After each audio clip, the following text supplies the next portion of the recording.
नमस्कार. मी भरत मुकुंद तामणकर. भारत भ्रमंती चॅनलमध्ये आपले सर्वांचे स्वागत आहे.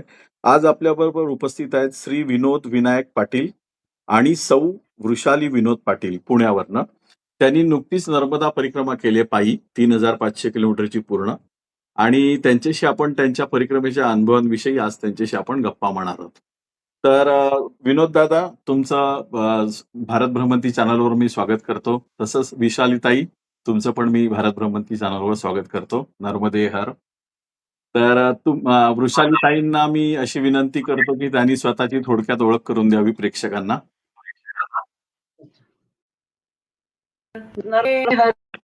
मध्ये माझं नाव वृषा हं.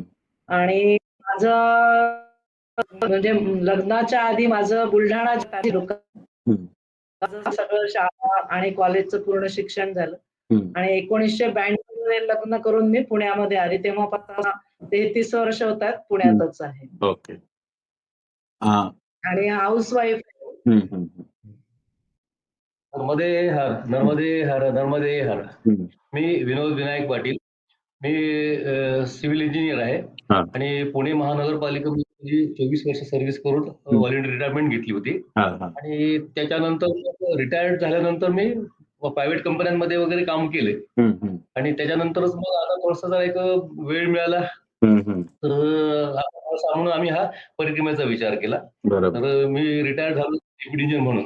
हं, हं, हं. तुम्हाला नर्मदा परिक्रमा करावी असं का वाटलं? ताई, तुम्ही सांगा पहिलं. नर्मदा परिक्रमा खरं तर माझ्या मिस्टरांनाच करावीशी वाटली. त्यांनी 3 वर्षांपूर्वी हं. सुहास लिमये यांचं पुस्तक वाचलं होतं. हां. मग आता पुढच्या वर्षी करू, पण तेव्हा मग माझ्या मुलीचं लग्न झालं. हं. नंतर यांची दुसऱ्या वर्षी बायपास झाली आणि हे हं. तिसरं वर्ष उजाडलं, की आम्ही नर्मदा परिक्रमेला म्हणजे जाऊन आलो. हं. आणि हा निर्धार म्हणजे माझ्यापेक्षा त्यांचाच होता. हां. पण आता म्हणजे ते एकटे जाणार, मी घरी काळजी करत एकटी बसणार. हां. त्यापेक्षा आपण जाऊ. पण मला पण मग नर्मदा मैयाने माझ्याकडनं पण करून घेतली परिक्रमा. बरोबर. तर तुम्हाला कशामुळे इच्छा निर्माण झालेली? निर्धार कशामुळे झालेला तुमचा? तर त्याचा किस्सा असा आहे की जसं मी माझ्या ऑफिसमध्ये जात होतो, समजा गाडीवर गेलो तर मी डायरेक्ट माझ्या ऑफिसच्या पार्किंगमध्ये जात होतो. हं. पण एक दिवशी मी बसने गेलो होतो आणि मग बसने येता मी शंकर महाराज मठाच्या समोर हां. तिथून ऑफिसमध्ये जात असताना हं. एक व्यक्ती हं. हातामध्ये 2-3 पुस्तकं आणि त्याच्या गळ्यामध्ये एक शबनम बॅग होती. हं. त्या बॅगमध्ये पण काही पुस्तकं असतील. हं. तर ते 1-2 पुस्तकं तो माझ्यासमोर येऊन म्हणत होता, "पुस्तक घ्या ना साहेब, पुस्तक घ्या ना." हं. आणि ते नेमकं पुस्तक मी पाहिलं तर ते नर्मदे हर असं होतं. तर नर्मदा परिक्रमेबद्दल मी थोडीशी माहिती मी ऐकलेली होती. ते माहिती मला काही नव्हती. बरोबर. पण जेव्हा ते पुस्तक समोर आलं तर असं एक इच्छा मनात निर्माण झाली, की नाही पुस्तक वाचून तरी घ्यावं आपण हे. अनायासे समोर आलंय तर आणि लगेच मी त्याला पैसे देऊन ते पुस्तक खरेदी केलं. आणि मग त्याच्या पुढच्या 8-10 दिवसामध्ये ते पुस्तक वाचून काढलं. हां. वाचल्यानंतर त्यातला जो एक शेवटचा जो अनुभव होता, म्हणजे आता ॲक्चुअली थोडा तो अनुभव अश्वत्थामाच्या संदर्भातला होता. तर ते सगळं पुस्तक वाचताच म्हणजे मनात एक निर्धार तयार होत गेला आणि त्याचा शेवट जो आहे त्या पुस्तकाचा तो सुद्धा इतका सुंदर होता, तर त्याच्यात मला एक इच्छा निर्माण झाली, की नाही आता मला परिक्रमा करायचीच. बरोबर. बस तो निर्धार माझा पक्का झाला त्यांच्या पुस्तकात. तर तुम्ही परिक्रमेची तयारी सुरू केली, तर त्याच्यानंतर तुम्ही ठरवल्यापासून जाईपर्यंत तुम्हाला मध्ये काही अडचणी आल्या का? कारण बऱ्याच जणांचा असा अनुभव आहे, की जेव्हा ते ठरवतात परिक्रमेला जायचं, तर काही ना काही कारणाने ते पुढे ढकलत राहायला लागतं. तसं तुमच्या बाबतीत झालं का? नाही, अडचणी तर तशा काही आल्या नाही आम्हाला. म्हणजे हे जवळ-जवळ सप्टेंबर, ऑक्टोबरपासून सगळ्यांना सांगायचे, नाही आम्हाला जायचंय, पण माझ्या मनाची काही तेवढी तयारी झालेली नव्हती. आता जसं नोव्हेंबर महिना आला, दिवाळी झाली, की आता दिवाळीनंतर पौर्णिमेनंतर आपल्याला जायचंय. बरोबर. मग आम्ही गावाकडनं जाऊन आलो. आमच्या तिकडे उत्सव असतो दिवाळीनंतर कुष्मांड नवमीचा. ते आल्यानंतर मग हे म्हणे, आपल्याला आता जायचंच आहे. मग तेव्हापासून आम्ही एक 8-10 दिवसातच मग तयारी केली पूर्ण. ड्रेस शिवून घेतले. त्यांचे पण ते पांढरे लुंगी, बंडी वगैरे हे सगळे माझे ड्रेस असं करून हळू-हळू सगळं जे काय लागतं त्याची पूर्ण तयारी मग 8 दिवसात केली आम्ही. बरोबर. सर तुम्ही काय सांगाल त्याच्याबद्दल? तर ह्या तयारीचा एक किस्सा असा आहे, की जसं आम्ही पहिल्यांदा ठरवलं होतं, की समजा कार्तिक पौर्णिमा जी आहे, पौर्णिमेला आपण ओंकारेश्वरला जायचं. असं आम्ही ठरवलं. कारण आमच्या गावाकडचा जो उत्सव असतो नवमीला असतो, त्याच्या 6 दिवसानंतर पौर्णिमा आहे. असा विचार केला की ते उत्सव करून आलो की मग लगेच आपण पौर्णिमेला जाऊ. त्या दरम्यान आपल्या महाराष्ट्राचे इलेक्शन्स डिक्लेअर झालेत. बरोबर. ती तारीख होती 20 नोव्हेंबर. मग त्याच्यामुळे आम्ही मग 15च्या ऐवजी मग आम्ही 20ला गेलो. तेवढंच एक आमचं पोस्टपोन झालं. आणि बाकी मग तयारीमध्ये तर मग हिने सांगितल्याप्रमाणे आम्ही सगळे कपडे वगैरे काय घ्यायचे काय नाही वगैरे दोघांना चौकशी केली. आणखीन काही परिक्रमा केलेले काही हे आहेत. जसे एक उदाहरणार्थ आमचे भिसे काका म्हणून एक आहेत, ते आमच्या परिचयाचे आहेत. बरोबर. ते पण दोघं नवरा बायको परिक्रमा करून आले होते त्यांना. आणि असे दोघांना आम्ही माहिती विचारली की काय काय कपडे घ्यावे किंवा कसे. तर ती पण तयारी आम्ही त्या दरम्यान सगळी करून घेतली. बरोबर. बंडी हे ते सगळं. स्लिपिंग बॅग बद्दल एक आमच्या यांनी सांगितलं होतं की स्लिपिंग बॅग जर असतील तर तुम्हाला अंथरायला जरी काही नसेल तरी तुम्हाला ते चालू शकतं समजा. तर मग आम्ही त्या स्लिपिंग बॅग ऑर्डर केल्या. अशी ही सगळी तयारी करत आहे. याच्यापेक्षा मुख्य म्हणजे जी तयारी होती ती मनाची तयारी होती की आपल्याला रोज चालायचं आहे. बरोबर. असं नाही की एका दिवसाचा विषय. आम्ही वारीला बऱ्याच वेळेला गेलेलो आहे, पण एक दिवस चालायचं 20-25 किलोमीटर, दुसऱ्या दिवशी आराम, तिसऱ्या दिवशी आराम असा. इथं तसं नाहीये. आपल्याला मनाची तयारी. आणि आम्ही मात्र निग्रहाने पूर्ण गेले वर्षभर. तशी बायपास झालेलीच आहे, बायपासला आम्हाला चालायचं होतंच, पण आम्ही ते सलग बरोबर 1 तास म्हणजे पूर्ण 1 तास चालायचो आम्ही. तो कधीच आमचा खंड नाही पडला आम्ही किंवा 1 तास म्हणजे 1 तासाला 1 मिनिट पण कमी नाही करायचं. उलट 5-10 मिनिटं जास्त चालतील, कारण आपलं त्याच्याशी जास्त चालायचं आहे नंतर. तर आम्ही 1 वर्षभर पूर्ण त्याचा एक सराव चालू ठेवला होता. आणि मग त्यानुसार मनाची तयारी मात्र खास झाली. आणि ह्याची तयारी फक्त 1 महिन्यापूर्वीच तिने तयारी केली. तोपर्यंत मी तिला एकच सांगत होतो, तू आली तर तुझ्या सोबत आहे, तू नाही आली तर तुझ्याशिवाय, मी तर जाणार आहे, मी करणार असं. तर मग ते 1 महिन्याआधी तिने तो निर्णय घेतला आणि मग आम्ही सोबत. बरं. तुम्ही परिक्रमा ओंकारेश्वरवरनं उचलली असेल, तर मग तिथून पहिल्या दिवशी तुम्ही किती प्रवास केला आणि पहिल्या दिवशी कुठला आश्रम लागला तुम्हाला, कसं काय? आम्ही ओंकारेश्वरनं गुरुजींकडे जे आमचे पंडित होते त्यांच्याकडे कन्या भोजन केलं. आम्ही पण भोजन केलं आणि जवळजवळ 10-10:30-11ला आम्ही तिथून निघालो. दिनांक कोणता दिनांक? कोणत्या दिवशी? 22 नोव्हेंबर शुक्रवार होता त्या दिवशी, 22 नोव्हेंबर 2024. 2024. ओके. तर आम्ही तिकडनं निघालो ओंकारेश्वरनं. आणि मोरटक्का म्हणून आहे जो पहिला आमचा जो आश्रम होता तिथे, रेवा कुंज आश्रम म्हणून नवीन आश्रम झालाय तो. बरोबर. तिथे आमचा 13 किलोमीटरवर पहिल्या दिवशी मुक्काम झाला. मग किनाऱ्याने गेलात की मेन रस्त्याने गेलात पहिला? नाही, आम्ही किनाऱ्याने न जाता मेन रस्त्याने गेलो. कारण किनाऱ्याचा रस्ता अवघड आहे तो पहिला. अवघड आहे. ते बरेच जण सांगतात की तिकडून जाऊ नका, ते अर्ध्यातच पहिल्याच दिवशी हैराण होतो. त्या संदर्भात मला थोडंसं असं सांगायचंय की आम्ही पहिल्यांदा ठरलो होतो किनाऱ्यानेच जायचं, किनाऱ्यानेच. पण असे गंमत झाली की आमचे जे गुरुजी होते ते राहत होते मोरटक्क्याच्या रस्त्यावर 3 किलोमीटर अंतरावरती. बरोबर. आणि कन्या भोजनाचा कार्यक्रम आम्ही ऑलरेडी आदल्या दिवशी ठरवून बसलो तिथे, त्यांच्याकडे कन्या भोजनाचा आणि कन्या पूजनाचा कार्यक्रम होईल. आणि गुरुजी गोमुख घाटावरती आपली संकल्प करून घेतील आणि संकल्पानंतर आम्ही त्यांच्या घरी जाणार. आणि कन्यापूजन आणि कन्या भोजन झाल्यानंतर पुढचा प्रवास. आम्ही त्यांना विचारलं की आम्हाला परत किनाऱ्याला जायसाठी मला वापस यावं लागेल. तर गुरुजी तुम्हाला वापस येता येणार नाही. बरोबर. आणि तुम्हाला तिथूनच पुढे जावं लागणार आहे म्हणे, येता येणार नाही. परिक्रमेमध्ये मागे यायचं नसतं. तर मैयानीच आमचा तो प्रोग्राम निश्चित करून दिला आम्हाला की तुम्हाला रस्त्याने जायचंय. बरोबर. पहिल्या दिवशी आश्रमात जेव्हा तुम्ही पोहोचले, पहिल्यांदाच आयुष्यामध्ये असं कुठेतरी आपण राहिलोय, कायम सुखात राहणारी माणसं आणि पहिल्याच दिवशी, तुम्हाला पहिल्या दिवशी कसं वाटलं आश्रमामध्ये? चांगलं. आम्ही जवळजवळ 5-5:15च्या दरम्यान आश्रमामध्ये पोहोचलो.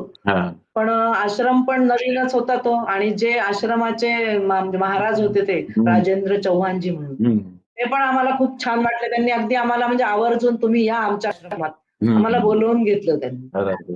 तिथे आम्हाला असं काही म्हणजे असं फरक नाही वाटलं. आम्ही 2 जण होतो आणि आमच्यासोबत अजून 3 जण होते मध्य प्रदेशमधले, खरगोन जिल्ह्यातले.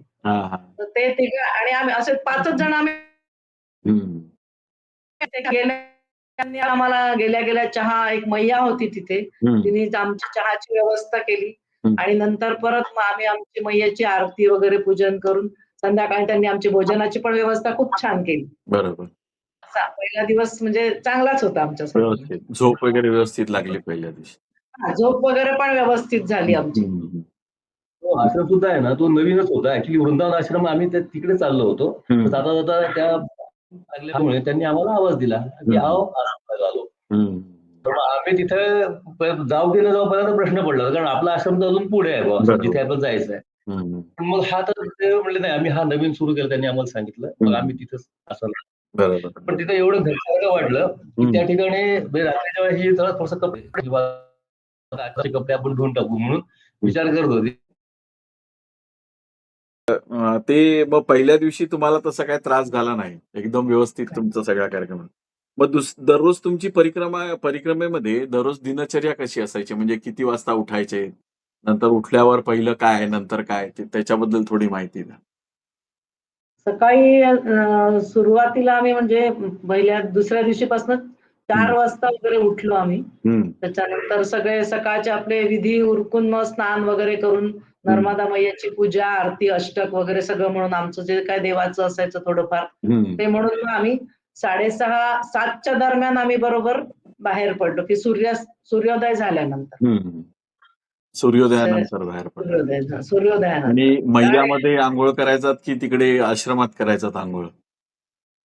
जिथे शक्य असेल तिथे, जिथे मैयाचा म्हणजे असेल किनारा आणि घाट असेल तर तिथे आम्ही बहुतेक मैयाच्या तिथेच आवर्जून अंघोळ करायचो. तेच. आणि नसेल तर मग आश्रमात. बरोबर. तर तुम्ही काय सांगाल याच्याबद्दल? तर म्हणजे आमचं दिनचर्या साधारणतः आम्ही सुरुवातीपासून ठरवलं होतं की जसं सूर्योदयाला आपल्याला चालायचं आहे, बरोबर. त्याच्या आधी आपल्याला साधारणतः आवरून करायचं. तर 1-1.5 तास आधी म्हणजे आम्ही साधारणतः 4:30च्या आसपास आम्ही उठायचं ठरवलं होतं की 4:30 पर्यंत उठायचं आणि 5:30-5:45 पर्यंत आवरून 6:15 बाहेर पडायचं. बरोबर. पण पहिला दिवस जो होता तो थोडासा आम्हाला उशीर झाला होता, कारण बालभोगसाठी तिथल्या त्या मैया थोड्या उशिरा आल्यात आणि त्या महाराजांनी पण आम्हाला थांबवून घेतलं की नाही, बालभोग केल्याशिवाय जाऊ नका तुम्ही. बरोबर. मग आम्ही साधारणतः तिथे 7:30-8च्या दरम्यान त्या दिवशी निघालो. मग त्यांनी पुढचा जो आश्रम होता टोकसर, तिथे फोन करून सांगून ठेवलं होतं की बा हे इथून 5 मूर्ती तिकडे येत आहेत, त्यांचे भोजन साधारण ते 12-12:15 दरम्यान पोहोचतील तिथे. बरोबर. तर ती पण व्यवस्था त्यांनी करून ठेवली. बरोबर. उन्हात चालताना तिकडचं ऊन फार कडक असतं त्या तटावरचं. आपल्याला तेवढी सवय नसते. तर ऊन लागलं का तुम्हाला, की तेव्हा एवढं ऊन नव्हतं? नाही, तेव्हा हिवाळा होता, थंडी भरपूर होती. तर त्यामुळे असं तेव्हा काही जाणवलं नाही आम्हाला ऊन वगैरे, चांगलं वाटलं. नाहीतर आता जर एप्रिलमध्ये वगैरे गेलं ना, तिथे भयानक ऊन असतं एकदम कडक.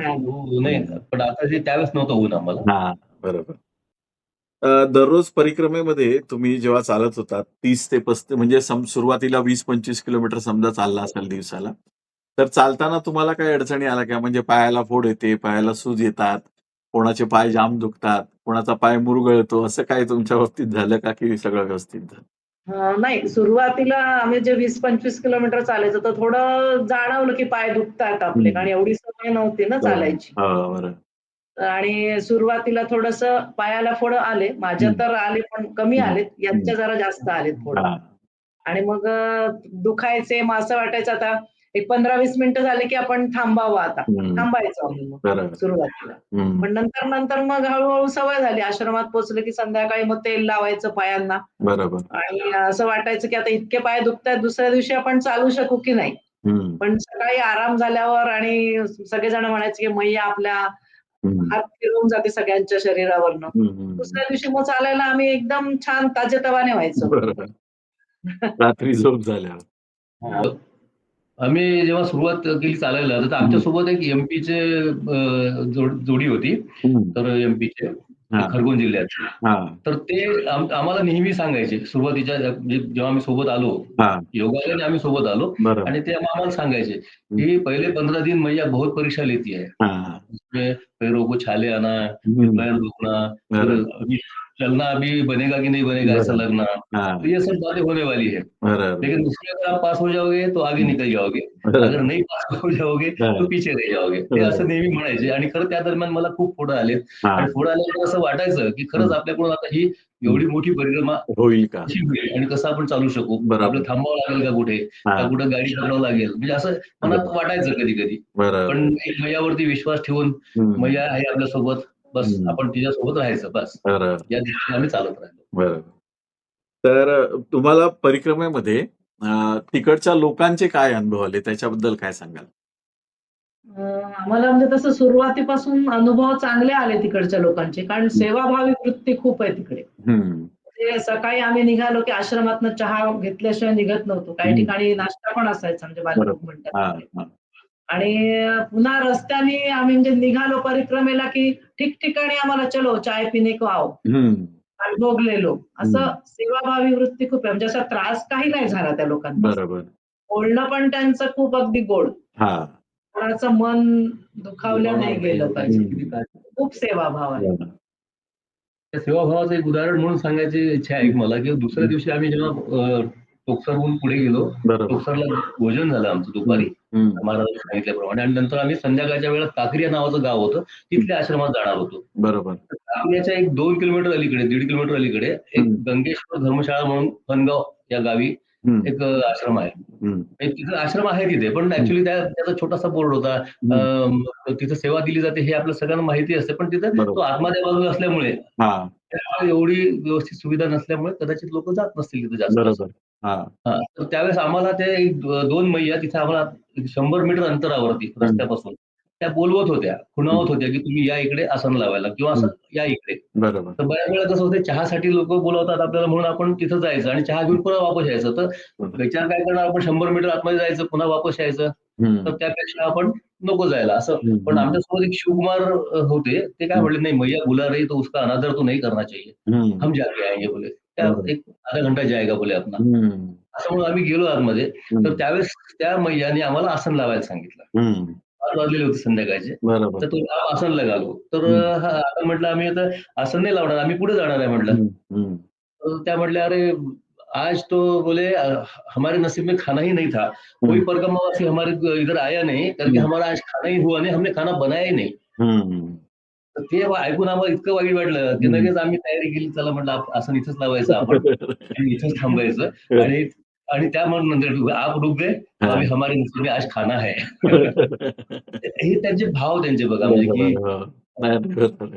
त्यांचा फार म्हणजे परिक्रमावासींवर त्यांचा फार भाव असतो आणि मैयावर त्यांची एवढी अढळ श्रद्धा आहे ना, आणि जेवढा माणूस शिकतो ना तेवढी त्याची श्रद्धा कमी होते, आणि जेवढा अशिक्षित माणूस आहे ना त्याची श्रद्धा चांगली होते. आपण शिकल्यावर आपल्याला किंतु परंतु आपलं डोकं जास्त चालवतो आपण, आणि अशिक्षित माणसांची श्रद्धा खूप असते असं मी बघितलं जास्त करून. तर तसं त्याच्याबद्दलच तुम्ही असा कुठला तुमचा प्रसंग आला तुम्हाला की तो तुमच्या कायम लक्षात राहील, त्या लोकांबद्दलचा असा कुठला प्रसंग आलाय की जो तुमच्या लक्षात राहिला चांगला असा? आता तुम्ही एक असं सांगितला, तसाच कुठला प्रसंग आहे असा की तुम्हाला त्याची आठवण राहिली, असा कुठला प्रसंग आहे त्यांच्याबद्दलचा? मला एक ढाकाला एक स्वामी परमानंदगिरी महाराज भेटले होते आम्हाला. म्हणजे त्या आम्ही ढाकाच्या आश्रमात दुपारीच पोहोचलो, पण ते महाराष्ट्राचे असल्यामुळे त्यांनी आम्हाला असं छान मराठी स्वागत झालं आमचं तिथे, आणि नर्मदे म्हणून त्यांनी आम्हाला बोलवलं आणि आम्ही बरोबर भोजनाच्या वेळेलाच गेलो होतो, 12-12 वाजले होते. तर आधीच्या बॅचचे जेवण झाले होते, जे तिथे हजर होते त्यांची जेवण झालेली होती. आणि मग नंतर आम्हाला त्यांनी म्हणले की आपण तयारी करा, हातपाय धुवूया, आपण भोजन करतो. एक 10 मिनिटं थांबावं लागेल. आम्ही 10 मिनिटं थांबलो, त्यानंतर स्वयंपाक तयार झाला. स्वयंपाक तयार झाल्यानंतर त्यांनी वाढायला घेतला.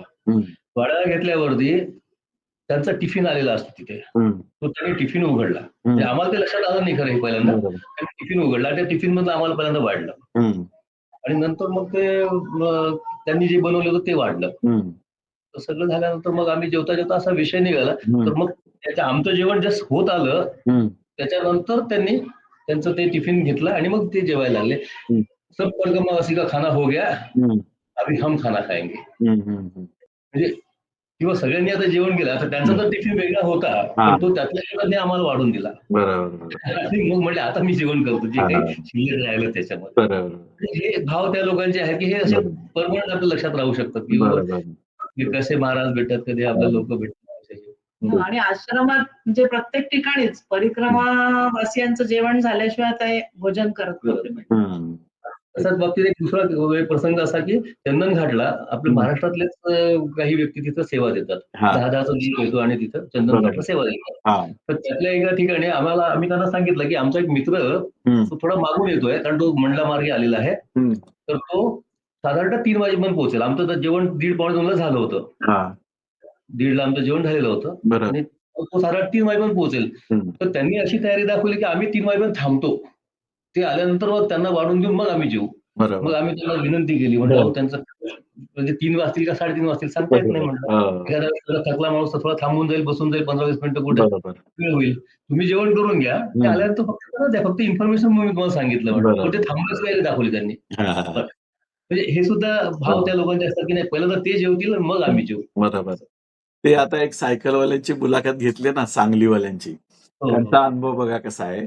ते एका आश्रमात गेले, तिकडे सगळे असे कंटाळून बसलेले आश्रमवासी. तर यांना वाटलं की आम्ही गेलो म्हणून त्यांना कंटाळा आलाय का, तोंड वाकडं आहे का? तर ते का कंटाळून बसलेले होते, की सकाळपासून कोण परिक्रमावासी आला नाही, तर आम्ही आता कसं जेवू? असं त्यांना झालेलं. मग हे गेल्यावर त्यांना असं त्यांनी केलं, की तुम्हाला काय खायला घालू आणि काय नको, तुम्हाला काय करून घालू ते सांगा, ते करून घालतो. त्या लोकांना आश्रमवाल्यांना एवढा आनंद झाला, हे गेले 3 जण तर, 2 जण तर असं. म्हणजे ती आश्रमवासी लोक परिक्रमावासींची वाट बघतात, की ते कधी येतायत. हां, असं त्यांना तसा एक किस्सा मला मोहंदी गावचा पण आठवतो. मोहंदी गाव म्हणजे साधारण 3-3.5 किलोमीटर राहिलं होतं. आम्ही संध्याकाळचे 5:30-6 वाजले होते जवळ. आता 3 किलोमीटरला आता आम्हाला किमान पाऊण ते तास 1 तास लागणार होता. म्हणजे 7:15 वाजले असते जवळ 7 ते 7:15. आणि मग आम्ही थोडंसं काय केलं की थोडंसं चौकशी करत गेलो तिथे आसपास कुठे एखादं राहायची व्यवस्था होते का म्हणून. 3 किलोमीटर आधी तर एक छात्रावास होता तिथे, छात्रावास मुलींचा. आणि त्या छात्रावासमध्ये चौकशी केली. त्यांनी लगेच आम्हाला तिथे सांगितलं तुम्ही आसन लावा इथे. बरोबर. आम्ही लावले आसनं. आणि दुसऱ्या दिवशी सकाळी आम्ही तिथून निघालो आणि पहिलाच आमचा आश्रम होता मोहंदीतला 3 किलोमीटरवरचा. बरोबर. त्यांनी चहाला बोलावलं. पण त्या बाई इतक्या रडवेल्या झाल्या होत्या. बरोबर. मैया त्या इतक्या रडवेल्या झाल्या होत्या की त्या म्हटल्या की आप कहाँ रह गए थे बोले, सिर्फ 3 किलोमीटर पीछे रह गए बोले आप. 3 किलोमीटर आने में आपको क्या प्रॉब्लम था बोले, आप आ जाते थे. इधर एक भी परिक्रमावासी रात में आए नहीं, हमको लगा मैया हमारे से ऐसा कौन सा अपराध हो गया कि एक भी परिक्रमावासी कल आया नहीं. आप इधर पीछे रुक गए, आना चाहिए था बोले आपने ऐसा. इतना रडव्या झाल्या त्या अक्षरशः त्या. त्यांचं जाम श्रद्धा आहे त्या लोकांची. म्हणजे जर परिक्रमावासी आला नाही त्यांचा दिवस खराब होतो असं त्यांना वाटतं. खूप वाईट वाटत झाला. कैसा कौन सा अपराध मेरे से हो गया कि जो मैया ने मुझे इतनी बड़ी शिक्षा दी. बरोबर. असा पण एक अनुभव असतो आणि असा पण एक अनुभव असतो कधी-कधी. कोणत्या आश्रमामध्ये तिकडचे महंत ओरडतात परिक्रमावासींना. तसं तुमच्या बाबतीत कधी झालं का? आमच्या बाबतीत म्हणजे एक ही सांगेल, एक मी सांगेल. एक बुधी आश्रम म्हणून आहे. तर तिथे आम्ही थांबायचं की नाही थांबायचं काय नाही. कारण 4च वाजले होते दुपारचे. तर आश्रम चांगला होता तो प्रश्नच नाही येत. ठिकाणी होता आणि तर मग आम्ही थांबलो विचार केला. मग आमच्यासोबत एक कुलकर्णी काका म्हणून आहेत वर्धेचे. गोचरवालेला सेवा देतात ते. तर ते म्हणाले नाही आपण इथे थांबून जाऊ म्हणे आता जास्त पुढे जाण्यात काही हे नाही म्हणे उशीर होईल म्हणे आपण. ठीक आहे आम्ही तिथे थांबून गेलो. मग सकाळी रात्री म्हणजे भोजन प्रसादी वगैरे चांगलं सगळं छान झालं. सकाळी उठून स्नान करायचं. आता सकाळी जरा थंडी होती थोडी म्हटलं मग मैयावर स्नान करण्यापेक्षा आपण इथेच करूया. तर आम्हाला आयडिया नव्हती की इथे पिण्याचं पाणी आहे त्यांचं वगैरे.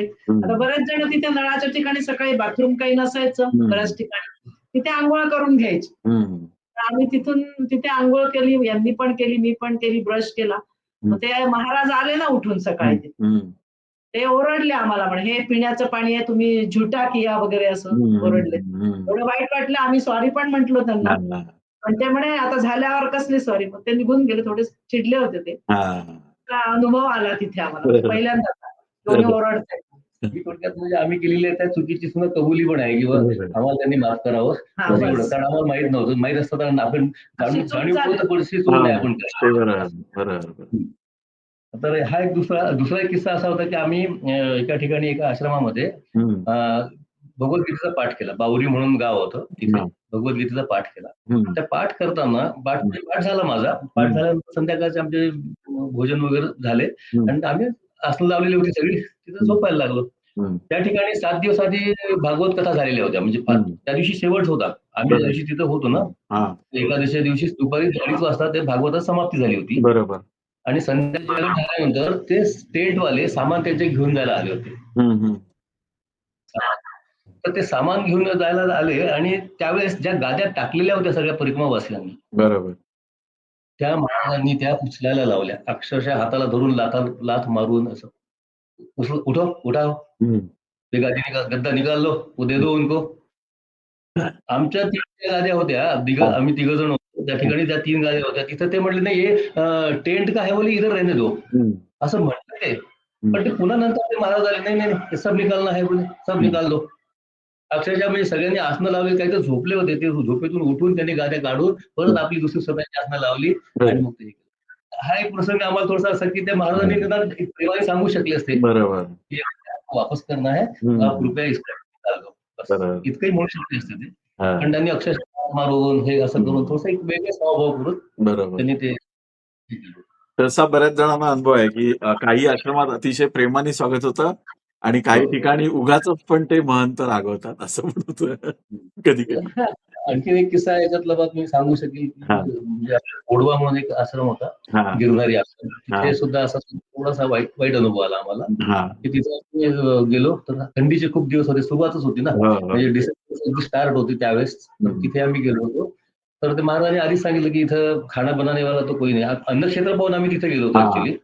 थोडीशी चूक आहे, आम्हाला त्याच्या आधी सदावर्त होतं, आम्ही सदावर्तला गेलो नाही. बरोबर, अन्नक्षेत्र आहे म्हणजे आपलं थोडंसं बना मिळेल. तसं आमच्या दोघांचा उपास होता, आम्हाला तर जेवायचं नव्हतं, पण आमच्या सोबत 3-4 जण होते त्यांना जेवायचं होतं.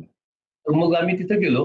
तिथे गेल्यावरती महाराजांनी आधीच सांगून टाकलं इथं बनाने वाले तो हे नाही, आपको खुद बनाना पडेगा. आता आमच्या दोघांचा उपास असल्यामुळे आम्ही नाही म्हटलं आता आम्हाला तर काही बनवायचं नाही, आमच्याकडे थोडंसं फराळाचं होतं, आम्ही ते खाऊन घेणार आहे, बनवायचं तर काही नाही आम्हाला. तर त्यांना ते बनवायचं, तर त्यांनी पण म्हणले की नाही हमारा दोपहर में खाना अच्छा हो गया. ते गवाली म्हणून एक गाव होतं, त्या गावामध्ये एक गृहस्थ सेवा देतात मैया. त्या मैया त्यांचे मिस्टर तर एका हॉटेलमध्ये वेटर आहेत, तरी सुद्धा इतकी सुंदर सेवा देतात. त्यांच्याकडे आम्ही दुपारचं जेवण आमचं जवळजवळ 12:30-1 ला झालेलं होतं. इतकं सुंदर जेवण झालं होतं, भाकरी भाजी पोळी वगैरे असं मस्त एकदम. त्याच्यामुळे आम्हाला त्यांना भूक नव्हती आणि मग ते म्हटले ठीक आहे आम्ही नाही बनवत. मग नंतर झोपायची वेळ आली तर ते आम्हाला त्या महाराजांनी सांगितलं की लेडीज महिला जो है अंदर सो जाएंगी हॉल में. हॉल चांगला मोठा होता, 20-25 लोक आरामशीर झोपतील असे. आम्ही 7 लोक होतो. तर ते म्हणे पुरुष बाहेर सो जाएंगे वरांडा में. तर आम्ही महिला म्हटल्या नाही आम्ही तर आत नाही झोपणार बा म्हणे, आम्ही तर बाहेरच झोपणार. मग असं जर माणसं बाहेर झोपतील तर आम्ही पण बाहेर. तर ते महाराज म्हणले ठीक आहे आपली मर्जी असं. आणि मग आम्ही झोपलो तिथे आणि आम्ही त्यांना ब्लँकेट मागितले किंवा बाहेर झोपायचं तर त्यांना ब्लँकेट तरी द्या. तर त्यांनी आम्हाला शब्द असे वापरले किंवा ते आप लोग ब्लँकेट गंदे कर देते हैं और साधू लोगों को धोना पडता है. ब्लँकेट घेण्याचा विषय संपला. मग आम्ही झोपलो, आम्ही 4 वाजताच उठलो, आम्ही 4-4:30 ला आवरून आम्ही आपलं तयार होऊन आता निघणार 5 वाजला. तर तेवढ्या ते दार उघडलं त्यांचं महाराजांचं. महाराज म्हणे चाय लेने के बगैर नहीं जाने का. 5:30 गोष्ट, चाय लिए बगैर नहीं जाना है यहाँ से, बन रही है ऐसा. आता हा म्हटलं किती 15-20 मिनिटात चहा यायला पाहिजे. 1 तास चहा नाही आला. 7 वाजता चहा आला. 6:45 ते 6:45. 6:45 ला चहा आला, आम्ही तो पण नुसतं बसून होतो. मग त्यांनी तो चहा घेतला, तिथून म्हटलं चला म्हणजे आता हा एक पेशन्स चेक केला म्हटलं किंवा त्या महाराजांना पण आपण थोडं टॉलरेट केलं की बाबा असं असू शकते. ते कधी कधी काय असतं की आपल्या बरोबर दुसरं काहीतरी होणार असतं म्हणून मैया थांबवून घेते आपल्याला. आता हा एक दुसरा याच्यात आणखी छोटंसं वाक्य टाकायचं झालं माझं की तो त्या महाराजांनी आम्हाला सकाळी काय म्हणावं चहा देताना, अरे आपण बाहेर क्यों सो गए, फिर अंदर ही सो जाना था फिर. त्यांनी सकाळी बोलले जाताना बाहेर क्यों सो गए. हे वाक्य रात्री टाकू शकले असते ते की अरे सो जा आजा अंदर. आपले पेशन्स टेस्ट होतात तिकडे असं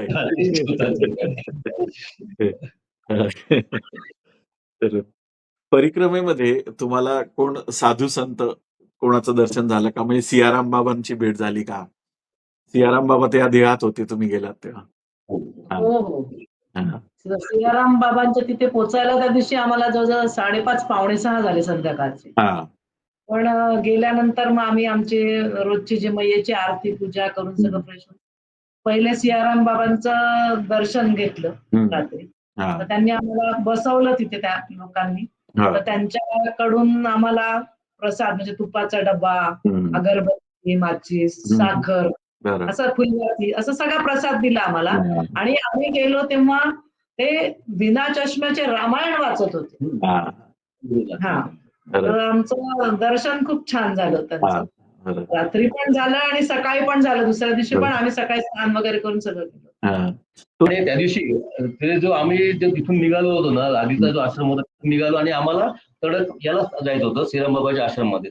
सगळ्याची ओढ तिथं जाण्याची होती. दरम्यानच्या आश्रममध्ये 4 वाजता, 4:30 वाजता, 5 वाजता हे दोन्ही तिन्ही आश्रम, मर्दाना म्हणजे गाव आहे अगदी त्याच्या अलीकडचं. तर तिथं आम्हाला लोक, अरे आप नहीं पहुंच पाएंगे जल्दी इतना, यहाँ पे रुक जाओ, आसन लगा लो इधर. नहीं, उनको श्रीराम बाबा का दर्शन लेना है और आज ही वहाँ पे मुक्काम भी करना है उनके आश्रम में. और कल सवेरे भी दर्शन करना है और फिर बाद में निकलना है. बरोबर. तर मग आम्ही तिथं सुद्धा थांबलो नाही आणि डायरेक्ट आलो. बरोबर. त्यांनी संध्याकाळी दर्शन घेतलं, दुसऱ्या सकाळी दर्शन घेतलं, दर्शन घेऊन मग आम्ही पुन्हा सकाळी निघालो. दुसरे कोण साधू संत भेटले तुम्हाला? मौनी बाबा म्हणून आहे, त्यांचं पण आमचं झालं दर्शन. बरोबर. सूरज कुंड म्हणून आश्रम. ऍक्च्युली आम्ही जाणार नव्हतो तिथे दर्शन घ्यायला आणि आता आम्हाला निघायचं होतं पुढे. तर एक जण परिक्रमावासीच होते, त्यामुळे चला मैयाचं दर्शन घ्या म्हटलं. मी कालच स्नान केलं, आता घेतलं इथून, आता चाललो. पण त्यांनी 2-3 वेळा म्हटलं, मग शेवटी म्हणे चला म्हणे, आता ते एवढं म्हणतात जाऊ. याचं दर्शन घेतलं आणि ते मौनी बाबा दर्शन देतीलच असं नाही म्हणे, पण आपण गेलो तर त्यांनी आम्हाला दर्शन दिलं आणि 3 वेळा नर्मदे हर नर्मदे हर नर्मदे हर म्हणायचं म्हणे आणि मग ते प्रसाद देतात. मग तो प्रसाद घेऊन आम्ही निघालो. आमचं दर्शन झालं त्यांचं. बरोबर. अजून कोणते साधू संत भेटले तुम्हाला? अजून मला जे आहेत म्हणजे आम्हाला म्हणजे आता एक रामकुंड मध्ये अंकलेश्वरला गजानन म्हणून एक व्यक्तिमत्व आहे. बरोबर. ते आता त्या साधू महंताच्याच रांगेत गेलेले आहेत. त्यांनी सुरुवात जी केली ऍक्च्युली आपल्या महाराष्ट्रातले मंगरुळपीर तालुक्यातले होते, अकोला जिल्हा मंगरुळपीर. तर तिथे त्यांनी 3 परिक्रमा सलग केल्यात. पहिली झाली, लगेच दुसरी, लगेच तिसरी, अशी 3 सलग परिक्रमा केल्या. चातुर्मास सगळं त्याच्यात केल्यानंतर ते यायला लागले.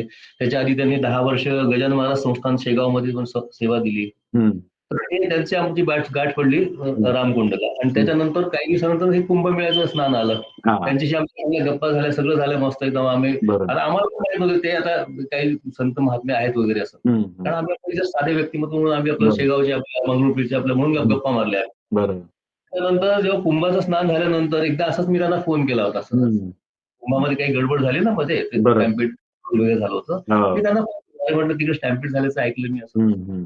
तेव्हा ते म्हटले, अरे मला एक आनंदाची बातमी तुम्हाला द्यायची आहे म्हणे, मी आता महंत झालोय म्हणे, मला महंत पदवी मिळाली म्हणे आज. आणि मग म्हटलं तुमचं नाव काय झालं आता? ते म्हणे गणेशदास महाराज झालंय माझं नाव. म्हणजे त्या व्यक्तीची मला आधीची भेट झाली तर त्याच्यात आपलं माहिती महंत आहेत म्हणून. त्यांनी जेव्हा सांगितलं मला तर मला आनंद झाला की म्हटलं चला आपल्या भागातले एक व्यक्ती आज महंत झालाय. असं त्यांची एक भेट झाली. दुसरं तुम्हाला जे नाव सांगितलं होतं भाकामध्ये आम्हाला जे भेटले होते स्वामी परमानंदगिरी महाराज. परमानंदगिरी हे ह्याच्यातलेच होते, आपले संभाजी नगरचेच आहेत ते, औरंगाबादचे. तर ते त्यांची जेव्हा भेट झाली तर त्या दिवशी आम्हाला आम्ही जस्ट बोलता बोलता त्यांनी काहीतरी गीतेतले 1-2 श्लोक बोलले आणि मी पण त्याच्यासोबत बोलले गेलो. ते तेवढ्या याच्यावरून लक्षात आलं की तुम्ही तुमची गीता कंठस्थ दिसते म्हणे. बरोबर. म्हणजे कुठला तरी एक श्लोक मी बोललो आणि तो तुम्ही लगेच घेतला, याचा अर्थ म्हणे तुमची गीता कंठस्थ त्याशिवाय येणार नाही. ते बरोबर असं ओळखलं की तुमची गीता कंठस्थ आहे. मग त्याच्यानंतर अनुषंगाने आम्हाला त्यांनी काही 2-4 गोष्टी सांगितल्या. मग ते गीता 15 वाद्या तुम्ही रोज जेवणाच्या आधी म्हणत जा म्हणे, 12 वाद्या झोपायच्या आधी म्हणत जा, म्हणजे असं त्यांनी आम्हाला काही इन्स्ट्रक्शन दिल्या. तर त्या व्यक्तींची भेट झाली तर ती आठवण लक्षात राहिली अशी की रात्री आम्ही त्यांचा सत्संग होता, तर सत्संगाच्या बसताना आम्ही खरं आमच्या ह्या पूर्ण परिवारामध्ये आम्ही दोघांनी आमचे स्वेटर ओंकार फुलं ठेवून दिले. आम्हाला वाटलं नाही एवढी थंडी असेल म्हणून, आपल्याला जाणवणार नाही म्हणून स्वेटर आम्ही ठेवून दिले. बिना स्वेटर आम्ही पूर्ण परिक्रमा केलेली आहे. बापरे. हो पूर्ण. फक्त आम्हाला वाटलं सकाळचा 1-1.5 तास, संध्याकाळचा 1-1.5 तास, तेवढा सहन केला की बाकी लागत म्हणून आम्ही दिले नाही, वजन जास्त होते म्हणून. त्या महाराजांना लक्षात आलं की हे नुसतेच असे बसले कुडकुडत आहेत जरा थोडस, यांना अरे शाल लावतो असं ते कोणाला सांगितलं त्यांनी, पण ती त्यांना भेटली नाही त्या दिवशी. ते कोणाला जे कोणी शोधायला गेले त्यांना ती मिळाली नाही शाल. आणि आमचा सत्संग पूर्ण झाला, आम्ही जेवण केलं, सगळं झालं. दुसऱ्या सकाळी आम्ही निघालो पुढच्या प्रवासाला. पुढच्या प्रवासाला निघाल्यानंतर मला एक आमच्या सोबत एक श्रीकांत म्हणून होता, तो मागून आला होता. तो मागून पुढे गेला आणि पुढे जाता जाता त्यांनी मला सांगितलं, अरे काका म्हणे तुम्हाला ती एक त्या महाराजांनी शाल दिली म्हणे ती. बरोबर. म्हणले त्या महाराजांच्या एवढं लक्षात राहिलं की अरे शाल द्यायची राहिली त्यांना म्हणून त्यांनी ती शाल पाठवली तिथे की शाल घ्या म्हणून. तो प्रसंग मला काय लक्षात, तिथून मी त्याला लगेच फोन केला. अरे म्हटलं महाराज म्हणलं तसं काही आवश्यकता नव्हती म्हणे शालची. नाही म्हणे ती त्याला मिळाली नाही म्हणे, ती सापडली म्हणे, ती बाजूला पडलेली होती म्हणे. त्याला बरं, ते त्यांनी बोललं आणि दिलं नाही तर त्यांनाच ते बरं नसतं वाटलं म्हणून त्यांनी ते पाठवलं. त्याच संतांची भेट झाली आपली चांगली. म्हणजे एक दुसरं काय झालं की या दरम्यान कुंभमेळा असल्यामुळे ना बऱ्याचशा भागात संत कुंभमेळ्याला गेले होते. त्यामुळे मणिनागेश्वर म्हणून जे आता मी जसं आमचा पहिला जो मुक्काम होता मोर टक्क्याला, ते राजेंद्र चव्हाणजी त्यांनी मला त्यावेळेस आम्ही शिक्का मारताना त्यांनी मला एक सांगितलं होतं की उत्तर तटावरती मणिनागेश्वर मंदिरात तुम्ही जेव्हा जाल तर त्या मंदिरात तिथे एक जे महाराज आहेत म्हणजे त्या महाराजांचा मला नंबर पाहिजे, फोन नंबर. आता हे योगायोगाने त्या 3-4 दिवस आधी माझ्या लक्षात आलं मणिनागेश्वर जायच्या जेव्हा निघालो आम्ही तेव्हा ते 3-4 दिवस आधी मला पाहिलं गेलं की अरे तुला नंबर द्यायचा आहे आपल्याला. आणि बरोबर आठवण ठेवून आम्ही त्या मणिनागेश्वर मंदिरात गेलो होतो. आता मला महाराजांनाच भेटायचं होतं, पण त्याचा द्यायचा आहे त्यांना. म्हणून मी तिथे गेलो तर तेव्हा त्यांना विचारलं होतं, नाही म्हणे ते महाराज तर कुंभमेळ्यात गेलेले आहेत म्हणे. त्या राजेंद्र सिंग चव्हाण महाराजांना फोन केला आणि त्यांना सांगितलं की ते कुंभमेळ्यात गेले आहेत. त्यांचा नंबर ठीक आहे उनको तो फोन दो बोले.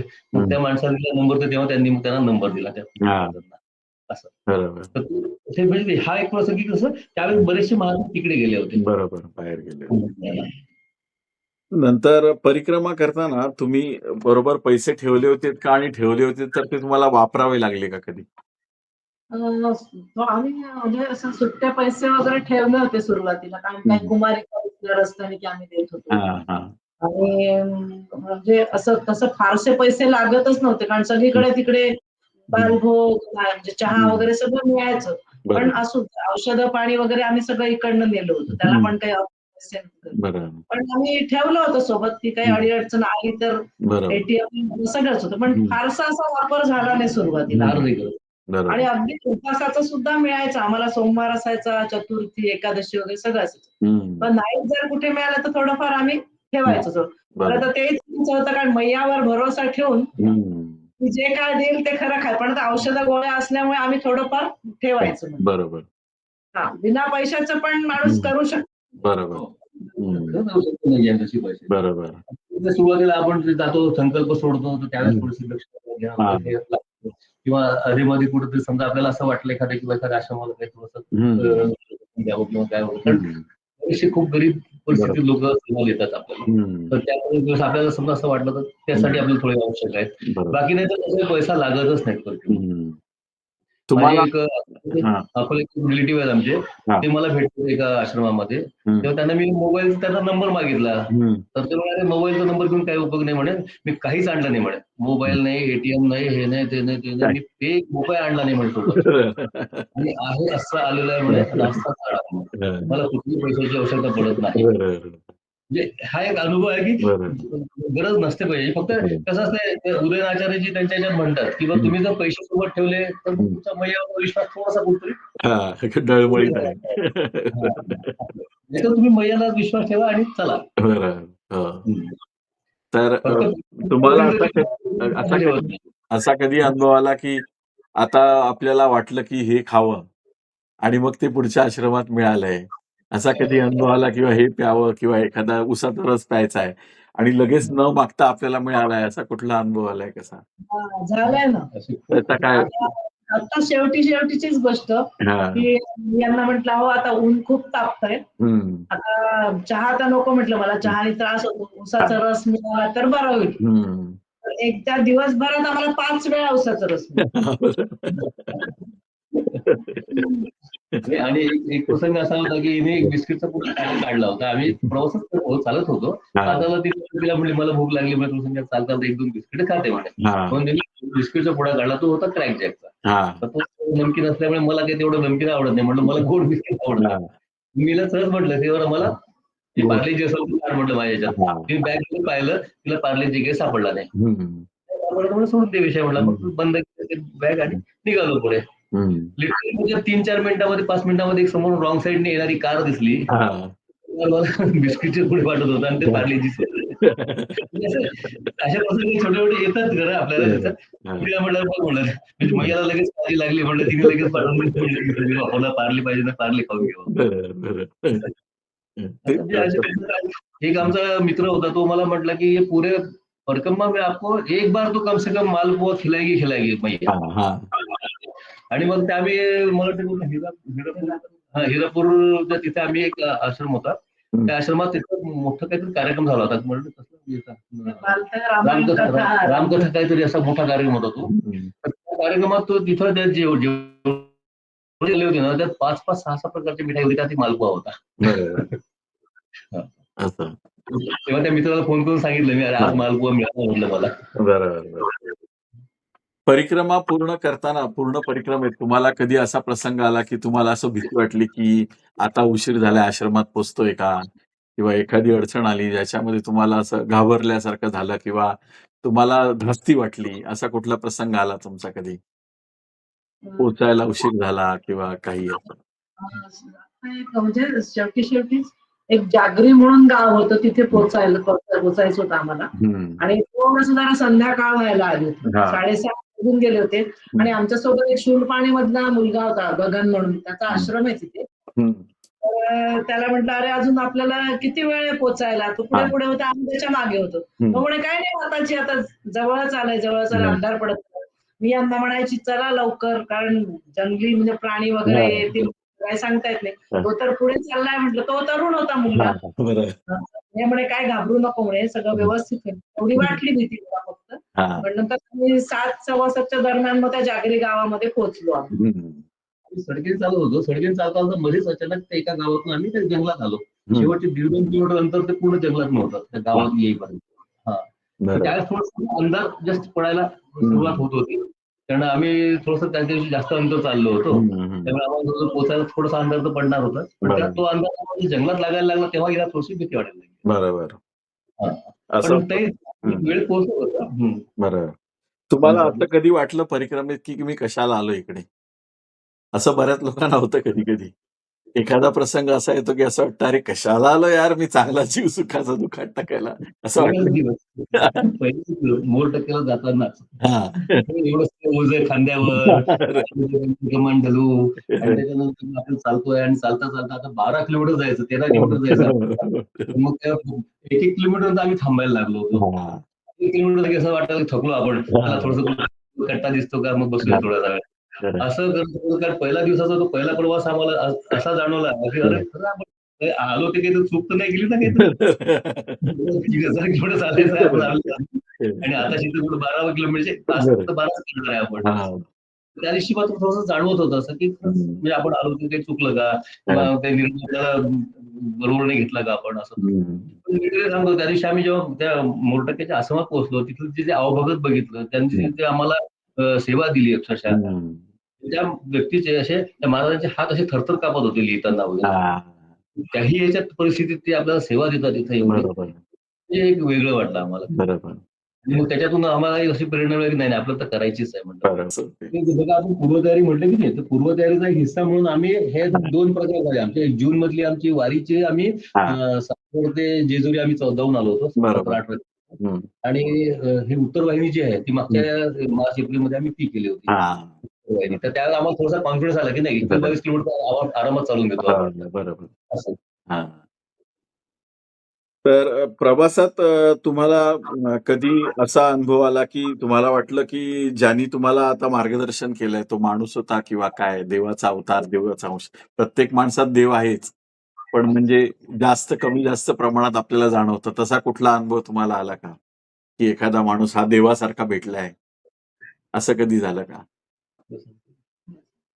एक पतई घाट म्हणून आश्रम आहे पतई घाट त्या पतई घाटला आम्ही चौरासवरून निघालो होतो आणि चौरासवरून आम्ही मध्ये त्याची तब्येत बरी नव्हती म्हणून आम्ही थोडंसं उशिरा निघालो होतो. दुपारी 1 वाजता निघालो 12:30-1 दुपारचं भोजन करून सकाळी आम्ही लवकर नाही निघालो होते. बरोबर. एक दवाखान्यात डॉक्टर भेटणार होते अंडी तिथं आश्रम आहे तिथे त्या आश्रमात डॉक्टरांना भेटलो त्यांच्यावर काही औषध पाणी घेतलं तिथून आम्ही निघालो पुढे आणि मग जे चालता चालता आम्ही पतई घाटला पोहोचायचं होतं आम्हाला जाताना काही ठिकाणी रेती पण लागली रेती पण लागली आणि ते त्यात आम्ही थोडं चालताना त्रास होतो थोडासा की रेतीमधून पटकन पाय उचलत नाही. हो. मग असंच जाता जाता पुढे जेव्हा पुढचा एक आणखी रेतीचा भाग लागणार होता शेवटच्या 1.5-2 किलोमीटरमध्ये 2-2.5 किलोमीटर. तर त्याच्या आधी आम्हाला श्रीकांत म्हणून आमच्या सोबत जे होते ते त्या आश्रमात पोहोचले. त्यांनी फोन केला होता तिथे. हा. मी सलग 2-2.25 तास त्या रेतीतून चाललो म्हणे. हम्म. तर तेव्हा कुठे मी आता आश्रमात पोहोचलो. तुम्ही आता कुठे आहेत?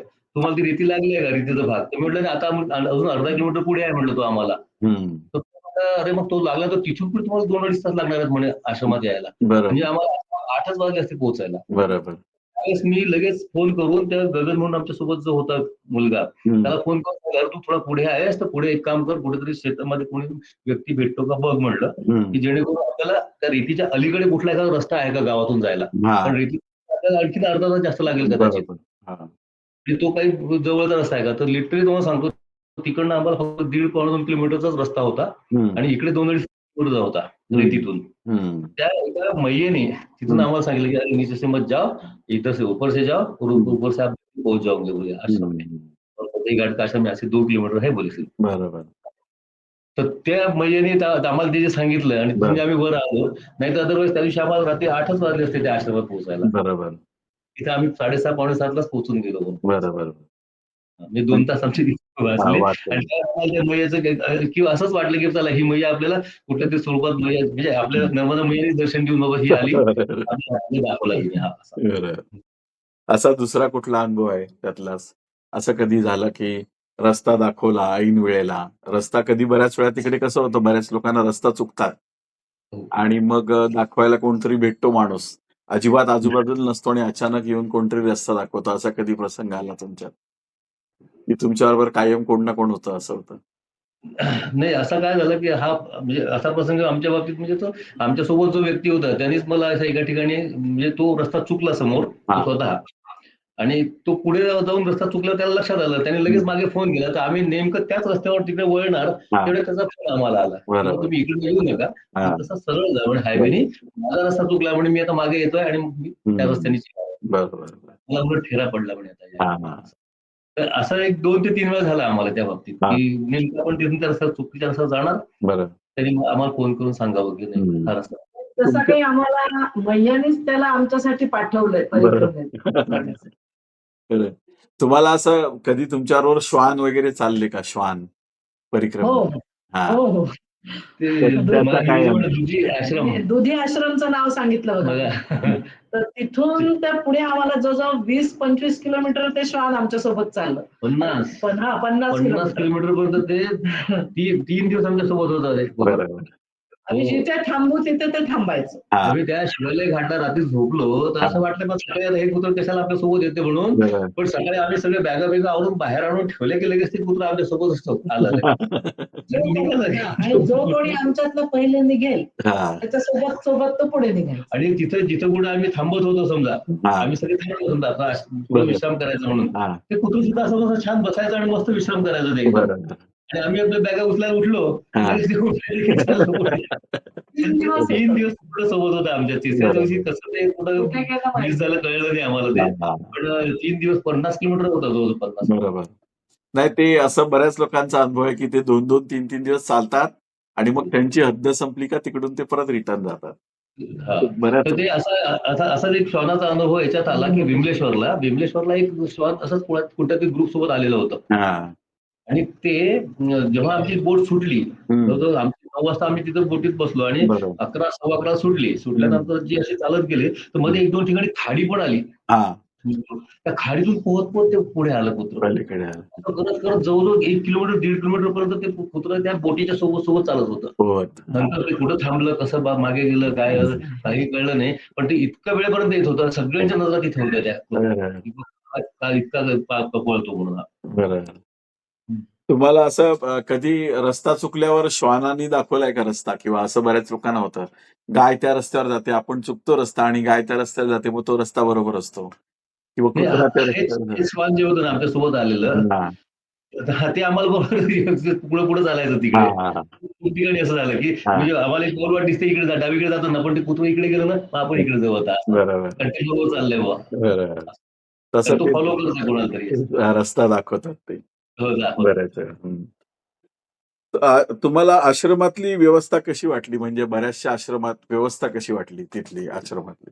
चांगलीच होती खूप उत्तम आश्रमात. व्यवस्था सगळेजण अगदी मनोभावे सेवा करतात खूप मस्त. आणि खूपच छान, म्हणजे असं काही हे नाही का. हे अगदी आश्रमात जर सेवा म्हणजे जर तुमची राहण्याची व्यवस्था होऊ शकत नसेल गर्दीमुळे किंवा आणखी कशामुळे तर तिथले आश्रमातले काही लोक जे आहेत ना त्यांच्या घरी पण घेऊन जातात आणि तशी सेवा देतात.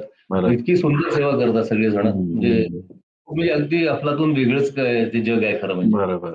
म्हणजे इतकी सेवा कशीच करू शकतात आणि त्यांना जर आपण म्हणलं तुम्ही इतकी सेवा करता ते म्हणजे अरे हमारा कुछ नाही, सब जो कुछ है माई का है, ये करवाती बोले हम.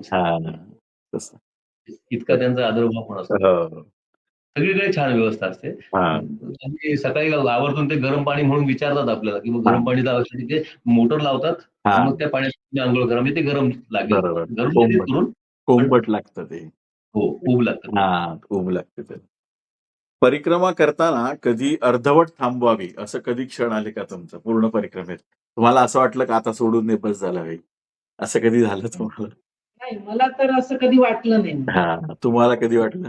नाही, असं मला वाटण्यापेक्षा मी हिच्या बाबतीत म्हटलं होतं असं की बाबा रे तुला तब्येत बिघडली तुझी थोडीशी, तुला सलाईन पण लावायला लागलं आता काल. तू एक काम कर म्हटलं, तुला जर नसेल होत तर आपण तू थांबते का म्हटलं, तुला बसून देऊ का पुण्याच्या गाडीत, असं मी तुला एकदा म्हटलं फक्त. तिने तर निर्धाराने अगदी म्हटलं नाही जाणार तर नाहीच, भले एक दिवस आराम करू इथे पण परिक्रमा पूर्णच करणार आपण. तर तेव्हा तिने नाही म्हटलं मला. बरोबर. तुम्हाला पूर्ण प्रवास तुम्ही परिक्रमेचा केला त्याच्यानंतर तुम्हाला स्वतःच्या स्वभावात काय बदल जाणवला का दोघांनाही? ताई पहिलं सांगतील नंतर तुम्ही सांगा.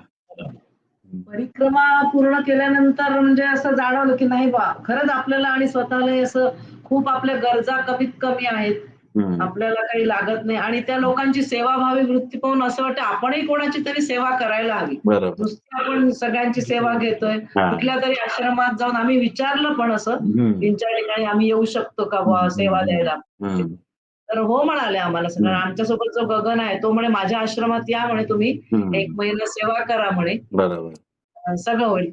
आणि आहे खरंच स्वभाव त्या लोकांचं बघून त्यांचं गोड बोलणं बघून कधी म्हणजे किती सेवा करायची सगळं कंटाळा नाही आणि शिवाय चेहऱ्यावर पण असे त्रासिक भाव नाही.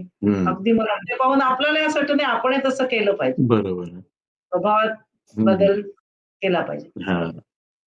तुम्ही काय सांगाल काका?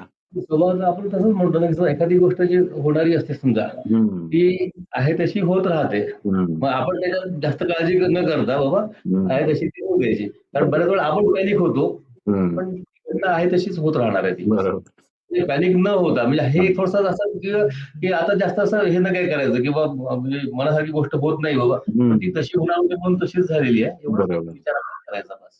तर तो एक मला थोडासा बदल वाटतो की जसं थोडासा हट्ट न करता किंवा असंच काही झालं पाहिजे म्हणून. बऱ्याच वेळा आपण म्हणतो या आश्रमात पोहोचलंच पाहिजे पण नाही पोहोचलं समजा अलीकडे थांबलो ठीक आहे हरकत नाही मैयाची मर्जी आहे बाबा असं मग ते आपण ऍक्सेप्ट करायचं. बरोबर. म्हणजे तुम्हाला पेशन्स आले त्याच्यामुळे पेशन्स वाढले. आणि एक सांगायचं की आपण जरी किती ठरवले आज इतके किलोमीटर चालायचं इतकं शेवटचा अनुभव आमचा आम्हाला ओंकारेश्वरला 111 दिवसात परिक्रमा पूर्ण करायची होती. आणि 7 किलोमीटर राहिले होते अंधार पडला तर 7 वाजले होते. तर ते खंगवाडा म्हणून गाव आहे. तर तिथे आमचे सगळेच लोक आम्हाला म्हणायला लागले तुम्ही आता पुढे जाऊ नका अंधार पडलाय थोडस आणि तुमच्यासोबत लेडीज आहे तुम्ही जाऊ नका पुढे. एकटीच होती लेडीज यांच्यासोबत. पोचायचंच म्हणतो पण आपल्याला पोचायचंच आहे म्हणे. बरोबर. मग तुम्ही थांबलात त्या दिवशी? थांबलो आम्ही मग. आम्ही जे काय 7 किलोमीटर होतं ते आम्ही दुसऱ्या दिवशी केलं. थोडंसं अशी मनाची एक थोडीशी घालमेल होती की पूर्ण होणार होती 7 किलोमीटर पडले आपल्याला. आणि मग आम्ही दुसऱ्या दिवशी गेलो. अजून अशी कुठली घटना आहे जी तुम्हाला सांगावीशी वाटते असं काय आहे तुमच्याकडे की तुम्हाला सांगायचं आहे आणि ते राहून गेलंय असं कुठली घटना आहे? मला म्हणजे एक पाण्याचा अनुभव आला. आम्ही असंच रस्त्याने चालत चढून आलेलो आमच्या जवळचं पाणी संपलं कमंडलूतलं आणि मग मला तर तहान लागली होती. मी यांना म्हटलं आता काय करायचं 5 वाजले असतील त्यावेळेला. थोडं समोर आलो आणि असे 4-5 मुलं होते बसलेले, कॅन होत्या पाण्याच्या. मी म्हटलं, "चला आता आपल्याला इथं पाणी मिळतं." त्यांना विचारलं, ते म्हणे, "आत्ताच पाणी संपलं," म्हणे. "आम्ही आणून देतो," म्हणतो. बरोबर. असं चालत, चालत राहिलो. एक अर्धा तास झाला, पाऊण तास झाला, तरी काही पाणी मिळालं नाही. यांना म्हटलं, "आता काय करायचं?" मग तेवढ्यात मोटरसायकलवर दोघं जण आले आणि सगळ्यांना आम्हाला अर्धा-अर्धा लिटरची पाण्याची बाटली देऊन दिली. असं करून आम्ही संध्याकाळचं 6-6:30 साधारण संध्याकाळनंतर मग अशा सेवा नाही मिळत ना कुठे जास्त. बरोबर. हो. 6-6:30 कारण साधारण ती वेळ अशी आहे की आश्रमात तुम्ही पोहोचले असले हो, पाहिजेत. हो. तर 6, 6:15 वाजले होते आम्हाला. धर्मेश्वर महादेव मंदिरला जायचं होतं. आणि कामाखेडून निघाले होतो आम्ही. बरोबर. आणि संध्याकाळी 6, 6:15 दरम्यान आम्ही चालत होतो रस्त्याने. बरोबर. थांबलो होतो. जवळजवळ 1.5-2 तास आम्ही थांबलो पण नव्हतो कुठे. आणि जवळजवळ 2-2.5 तास झाले होते, चहा पण नाही घेतला, काहीच नाही. बरोबर. तर मग आता असं थकल्यासारख्या अवस्थेत चाललेलो होतो. आता अजून तर अर्धा किलोमीटर 1 किलोमीटर पुढे जायचंय बा आपल्याला असं. बरोबर. एक मोटरसायकलवाला रॉंग साईडने तिकडनं आला आणि तिकडनं येऊन त्याने आपली मोटरसायकल थांबवली. म्हटलं काहीतरी विचारत असेल आपल्याला किंवा काहीतरी. पण आता काही सेवा देण्याची शक्यता नाही आहे बाबा असं वाटतं. पण लिटरली त्यांनी ते पिशवी उघडली, त्या पिशवीतून थर्मास काढला, कप काढला आणि महाराज जी चाय पिलो. म्हटलं काय मैयाची कृपा आहे म्हटलं बघा म्हटलं. आता या क्षणाला आपलं खरंच चहाची नितांत आवश्यकता होती म्हटलं, की तो व्यक्ती बिचारा चहा घेऊन आला आपल्यासाठी. 6:15 7:30 त्यांनीच चहा दिला आम्हाला. आश्रम नजदीक है बोले, अभी आधा पाऊण किलोमीटर आगे है, 15-20 मिनट पहुंच जाओगे बोले आप. आणि 1 कप नाही, त्यांनी 2 कप चहा दिला. और ले लो, और ले लो असं. और पीछे कोई है क्या विचारलं त्यांनी. म्हटलं हमारी एक साथी है, पीछे है, ठीक है जाता हूँ, चाय देता हूँ. म्हणजे ही जी सेवा मिळाली ना, ती म्हणजे अशी लक्षात राहणारी राहील आपल्याला, की बाबा खरंच. तिथे असे बरेचसे लोक नाश्ता घेऊन पण फिरतात बाईकवरनं. हो, हो. आणि मध्ये-मध्ये रस्त्यात थांबून नाश्ता देतात लोकांना, बालभोग. हो. तसाच तो पामाखेडीचे जे आश्रम आहे ना, तिथले जे ट्रस्टी आहेत, ते पण असे गेले 4 वर्षापासून सेवा देत आहेत. की त्या जयंती माता मंदिराच्या रस्त्यावर उलटे जातात ते सकाळी 8 वाजता. प्रत्येकाला ते चहा आणि बालभोग देऊन सगळ्यांना. त्यांच्याकडे आकडा पण असतो. तिथे म्हणजे त्या दिवशी आम्हाला रात में 119 लोग थे बोले वहां पे असं. उसमें से अभी मुझे 50 लोग मिले की 50-55 लोग मिले, बाकी के अभी पीछे है असं. असे बरेच जण तिथे सेवा करतात. पूर्ण परिक्रमा तुमची झाली दोघांची. त्याचं तुम्हाला काय वाटतं, की त्याचं फलित काय? म्हणजे काय मिळालं तुम्हाला परिक्रमा करून? परिक्रमा करून म्हणजे समाधान वाटलं आणि जो काय माझा पाय पण दुखत होता परिक्रमा करताना, उजवा पाय माझा दुखायचा. तो पण आता दुखायचा थांबलाय माझा. आणि चला काहीतरी म्हणजे आपण आपलं प्रारब्ध कमी करण्यासाठी परिक्रमेला गेलोय असं वाटलं. जे काय ते प्रारब्ध कमी व्हावं. असं जाणवतंय तिथे नाही बा. पायाला फोडं येणं, काही दुखणं, कुठे असे बरेच छोटे-छोटे आजार. माझं बीपी लो झालं होतं. आणि म्हणे आता जा वापस तू. परत तर नाही जाणार म्हटलं. पूर्ण करायचंय. गाडी म्हणजे मैयाने अशी परीक्षा पण पाहिली मध्ये-मध्ये. असे गाडीवाले येऊन चला आम्ही तुम्हाला सोडतो तिथं. म्हटलं नाही आमचा संकल्प पाहायचा आहे तर गाडीत तर नाही बसणार. बरोबर. तुम्ही काय सांगाल? मुद्दाम एक प्रसंग सांगायचा मला तुम्ही म्हटले होते, पण तो आता मला आठवलाय. एक प्रसंग तसा मी सांगतो. माझा पाय असा दुखत होता एकदा. पंजा खालून दुखत होता. तो उभाच ठेवू शकत नव्हतो मी. आणि तिथून मग मी 2 किलोमीटर पुढे एक आश्रम होता. त्यामध्ये गगननी सांगितलं की 2 किलोमीटर पुढे तुम्हाला यावं लागेल तिथपर्यंत. तर मी म्हटलं ठीक आहे, येतो मी तिथपर्यंत कसा बसा म्हटलं. पण मला तिथून चालण्याची पण माझी ताकद नाही राहिली म्हटलं, कारण तो पाय इतका दुखतोय म्हटलं आता. पाय उभाच ठेवू शकत नाही म्हटलं. आणि तिथून जेव्हा तिथे गेलो तर 1.5 तासामध्ये आम्ही 2 किलोमीटर गेलो. त्याच्यानंतर त्या गगननी स्वतः मला मालिश करून दिली. ती मालिश करून दिल्यानंतर माझा थोडा पाय ठीक झाला आणि मग मी पुढचे 3-4 किलोमीटर आम्हाला जायचं होतं एका ठिकाणी. म्हणून गाव होतं, तिथे गेलो. तिथे गेल्यानंतर तिथे एक हरिराम बाबा म्हणून आम्हाला भेटले. तिथे त्यांनी आसन लावलेलं होतं, त्याच्यासमोर मी लगडत चाललेलो होतो. मला त्यांनी असं अधिकारवाणीने म्हणावं होते, आओ इधर आओ, बैठो इधर. बसवलं त्यांनी मला तिथे आणि मग त्यांनी पैर दिखाव. मग मी देखना चाहता था. आम्ही जेव्हा जिथं जेवण केलं तिथं ते पण होते. ते पाहत होते माझी अवस्था. मी देखना था, लेकिन वो उसमें वो गगन मालिश कर रहा था, मैंने उसको इंटरफेअर नाही किया बोले. दिखाव बोले अभी. आणि मग त्यांनी मला सांगितलं या ठिकाणी बघा तुमचे ब्लॉक आहेत म्हणे, नसते तुमचे ब्लॉक झालेले आहेत म्हणून तुमचं रक्त तिकडे होत नाही. आणि म्हणून तुम्हाला चालता येऊन द्यायला. हम्म. त्या माणसाने ते नसा मोकळ्या केल्यात बरोबर आणि लिटरली त्या नसा मोकळ्या करून मालिश झाल्यानंतर मी त्याच्या समोर मग व्यवस्थित चालायला लागलो. बरोबर म्हणजे हा जो चमत्कार माझ्या स्पेशल डॉक्टर माझ्यासाठी पाठवले होते त्यांनी आणि ते आणि त्याच 5-6 दिवसामध्ये ते माझ्यासोबत होते बरं का. हा त्याच्या आधी पण आमच्या सोबत नव्हते, त्याच्यानंतर पण आमच्या सोबत नव्हते आणि त्यांनी आम्हाला जी हे केलं ते मालिश 5-6 दिवस त्यांनी रेग्युलर केली मला. बरोबर आठवणीने एकदम येऊन माझ्याकडे यायचे. मला म्हणजे चलो मालिश कर लेंगे, 1 दिन का काम नहीं है, कम से कम 7-8 दिन करना पडेगा. हा हा एक प्रसंग मला सांगायचा राहिला माझा. बरोबर खरंच नाही तर म्हणजे त्या व्यक्तीबद्दल माझे म्हणजे खरंच म्हणजे आभारच आहे त्या माणसाचे की बरोबर. खरंच त्या माणसाने मला चालतं केलं आणि माझी परिक्रमा पूर्ण केली. बरोबर. तर तुमच्या मते परिक्रमेचं फलित काय? ताईंनी तर सांगितलं की ते फलित म्हणजे एक समाधान आणि आनंद की जे आपण ठरवलं होतं ते मैयाच्या कृपेने मैयाने आपल्याला व्यवस्थित हाताला धरून आपली परिक्रमा तर पूर्ण करूनच घेतली. बरोबर त्याचं जे समाधान म्हणजे जसं आम्ही जिथून जो ओंकारेश्वरचा डोंगर जो आहे तो डोंगर ओलांडून जेव्हा आपण पुढे येतो आणि खाली तो कॅनॉल दिसतो आणि कॅनॉलच्या पुढे आपलं आश्रम आणि ओंकारेश्वर दिसतं. बरोबर तिथं जे मनाला एकदम हायसं समाधान वाटतं की नाही अरे आज आमची 2920 किलोमीटर झाली. आम्ही थोडंसं रस्त्याने जास्त चाललो. बरोबर आम्ही किनाऱ्याने कमी चाललो. त्याच्यामुळे हा. आमचे अंतर थोडं कमी झालेलं आहे. बरोबर तर 2920 किलोमीटर झालं आमचं. बरोबर हे जे समाधान आम्हाला मिळालं आणि त्यातून जो आनंद झाला ना तिथं पोहोचल्यानंतरचा बरोबर त्या आनंदात म्हणजे सगळं फलित तिथंच आलं आम्हाला सगळं. बरोबर. मस्त तुम्ही वाटतं. शेवटी म्हणजे दुसऱ्या ओंकारेश्वरला गजानन महाराज आश्रमात राहिलात का पोचल्यावर? हो, हो. सबिंदू सिंधू सुस्खलत्तरंग भंग रंजितम् विषत्सु पापजात जातकारी वारि संयुतम् कृतांत दूत कालभूत भीतिहारी वर्मदे त्वदीय पाद पंकजं नमामि देवी नर्मदे त्वदीय पाद पंकजं नमामि मातृ नर्मदे.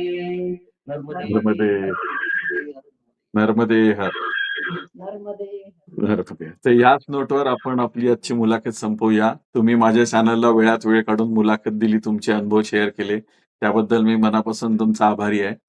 आणि अशाच प्रकारचे व्हिडिओ बघण्यासाठी बघत राहा भारत भ्रमंती. चॅनलला सबस्क्राईब करायला विसरू नका आणि भेटूया अशाच एखाद्या नवीन व्हिडिओमध्ये. तोपर्यंत नर्मदे हर.